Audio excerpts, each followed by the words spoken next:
May ituturo ako sa inyo, kapatid na Luz, kapatid na Melano, at sa kapatiran.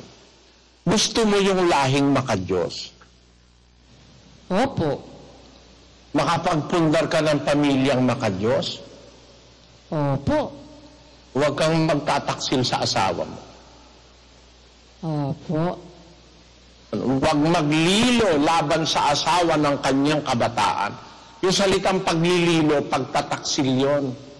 Gusto mo na ang mga anak mo maging mga anak na makadiyos. Maging tapat kayo sa isa't isa, kayong mag-asawa. Opo. Makikita mo, magkakaroon mula sa pamilya mo ng isang lahing makadiyos.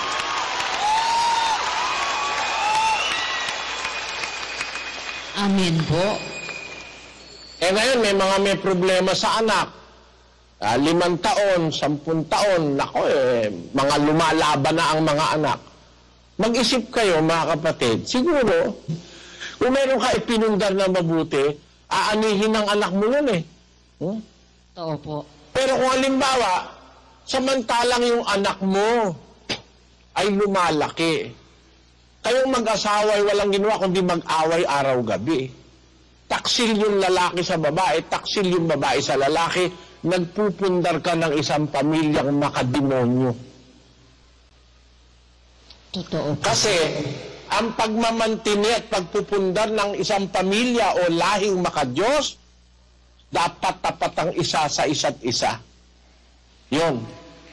Kasi kaya nga siya gumawa ng isa